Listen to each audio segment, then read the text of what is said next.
बिस्मिल्लाहिर्रहमानिर्रहीम। अस्सलाम वालेकुम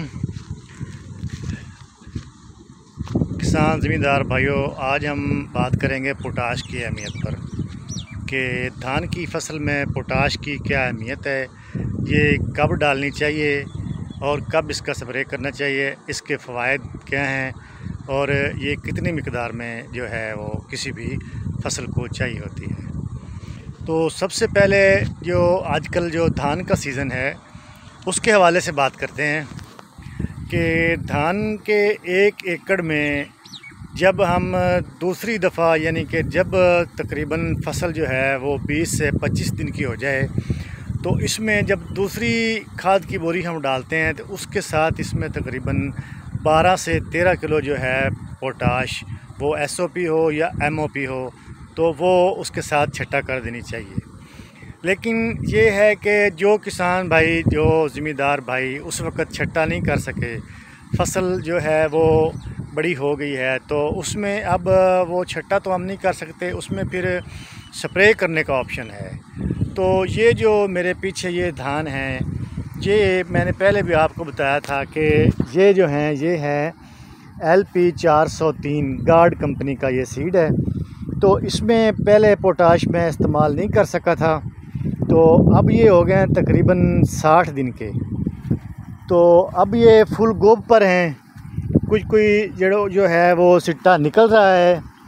तो आज इसको मैंने जो है वो ग्रीनलेट इंटरनेशनल जो है उसकी ज़्यादा प्रोडक्ट्स इस्तेमाल करता हूँ मैं।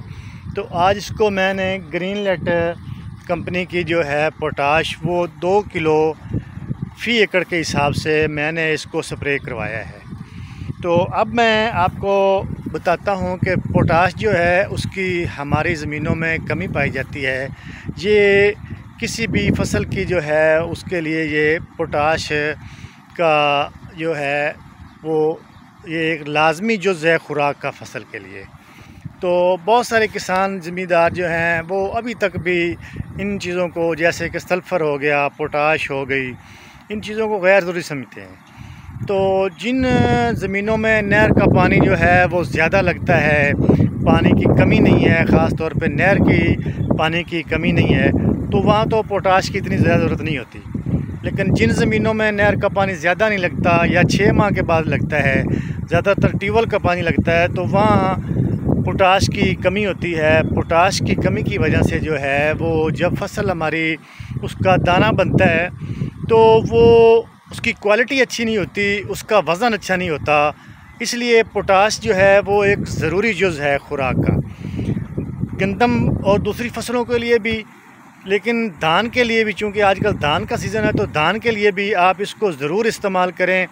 इसको पहले 20-25 दिनों में अगर आप छट्टा कर दें वो भी ठीक है, लेकिन अगर किसी वजह से नहीं कर सके तो अब जो है ये फसल जब गोब पे आ जाती है, जब कुछ दाने निकल रहे हों या उससे कुछ पहले गोब पे जब हो, तो आप ज़रूर जो है वो किसी भी अच्छी कंपनी की पोटाश जो है उसका स्प्रे करवाएं। ये बहुत ज़रूरी होता है, खुराक के अमल को तेज़ करता है। जो दाने हैं उनकी क्वालिटी बड़ी अच्छी होती है, उनमें वज़न बहुत अच्छा है, वज़न की भराई में ये बड़ी अहमियत की हामिल होती है पोटाश। तो अब मैंने जैसा कि आपको पहले बताया, फिर रिमाइंड करवा दूं कि सबसे पहले तो ये है कि जब फसल 20 से 22 दिन की हो, दूसरी खुराक हम दे रहे होते हैं, यूरिया दूसरी बोरी दे रहे होते हैं, तो ये 10 से 12 किलो कम अज़ कम वो पोटाश जो है आप उसके साथ मिला दें, पानी में फ्लड करवा दें। लेकिन अगर किसी वजह से नहीं करवा सके तो जब फसल 60 दिन की हो जाती, तकरीबन 55-60 दिन की हो जाती है, तब इसमें जो है वो मुंजर की बुनियाद पड़ जाती है, मुंजर बनना शुरू हो जाता है। इसी तरह से जो है वो गंदम के पौधे में भी वो जो है बाली बनने का जो प्रोसेस शुरू हो जाता है। तो इसलिए आप फिर अगर छट्टा नहीं कर सके तो आप इसका स्प्रे करवा दें।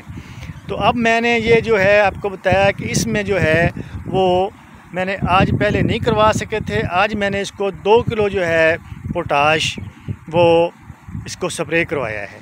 तो बाकी दोस्तों से को भी मेरी यही सजेशन है कि आप अगर तो पहले इसमें इस्तेमाल कर चुके हैं तो फिर ठीक है, तो अगर नहीं कर सके तो छठा इसको स्प्रे ज़रूर करवाएं। और बाकी जो फसल है, जैसे कि अब ये बासमती का सीज़न चल रहा है, तो उसमें कोशिश करें कि दूसरी बोरी के साथ जब फसल 20 से 22 दिन की हो, 25 दिन की हो, तो ज़रूर पोटाश इस्तेमाल करें।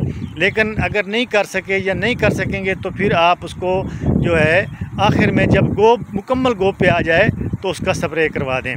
तो इंशाल्लाह इससे बड़े अच्छे रिज़ल्ट्स मिलते हैं। जो दाने की भराई बड़ी अच्छी होती है, दाने की क्वालिटी बड़ी अच्छी होती है, चमक बड़ी अच्छी होती है, और हम एक मुकम्मल फसल ले सकते हैं जिसका वज़न जो बहुत अच्छा होता है। तो उम्मीद है इंशाल्लाह कि वीडियो आपको पसंद आई होगी।